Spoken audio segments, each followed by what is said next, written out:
안녕하세요. 오늘은 창세기 1장 5절에 하나님이 빛을 낮이라 부르시고 또 첫째 날이다 하는 이 단어에 대해서 똑같은 단어인데요. 우리한테는 낮, 뭐 날 이렇게 표현되어 있는데 히브리어는 이걸 요음이라고 합니다. 이 요음은 낮, 날, 때 이걸 상징합니다. 뜻합니다. 이 세 가지로 보통 분들이 이제 이해를 하시는데 맞습니다만 특히 창조 사건에 나타나는 이 창세기 1장 5절에 나타난 날에 대해서 한번 말씀을 드리겠습니다. 기본적으로 이 히브리어로 요음이라는 단어가 있는데요. 이 요음은 어데이를 가리킵니다. 이제 하루를 뭐 날을 가리키는데, 근데 여기에 관사가 붙으면 어떻게 표현하냐면 하이요음이라고 표현을 합니다. 하이요음은 이제 이렇게 발음을 하는데요. 이 단어는 더 데이가 됩니다.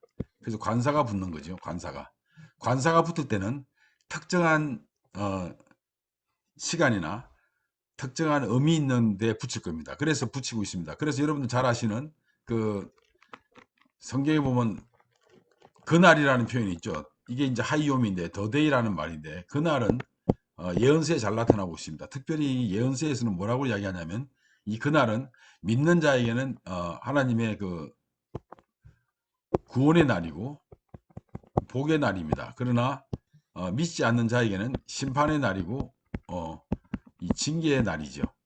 이럴 때 이제 더데이라고 그날하고 특정한 시간, 특정한 의미를 지닌 단어로 이제 설명을 할 때 관사가 붙습니다.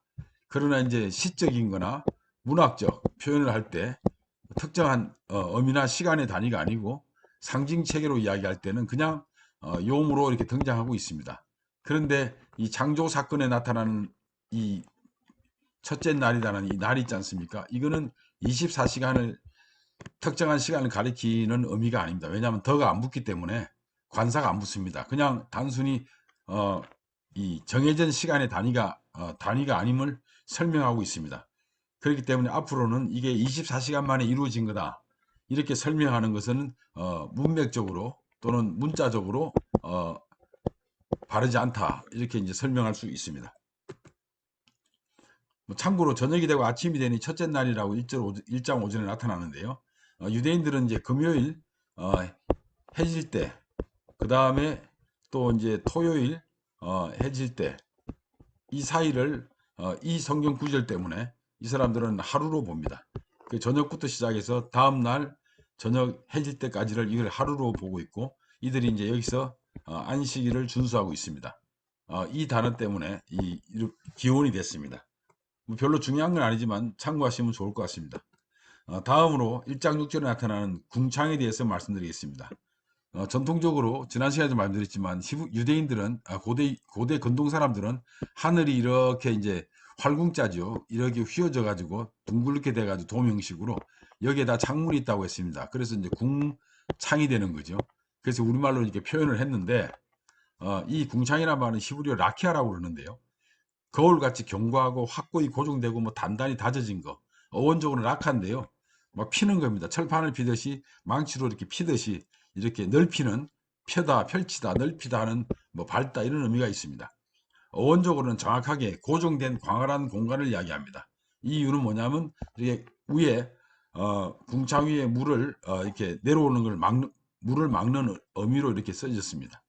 그런 기능으로 이해를 했습니다, 자기네들이. 근데 궁창의 묘사는 여러 가지로 성경에 나타나고 있습니다. 어떻게 나타나냐면 수정 같은 궁창에서 빛나는 의미로 가지고 있고요. 그 다음에 다니엘서 12장 3절에도 궁창이 빛과 같이 빛날 거라 이러면서 이 빛의 의미로 이제 연결되는 의미를 가지고 있어요. 빛난다고 생각했지.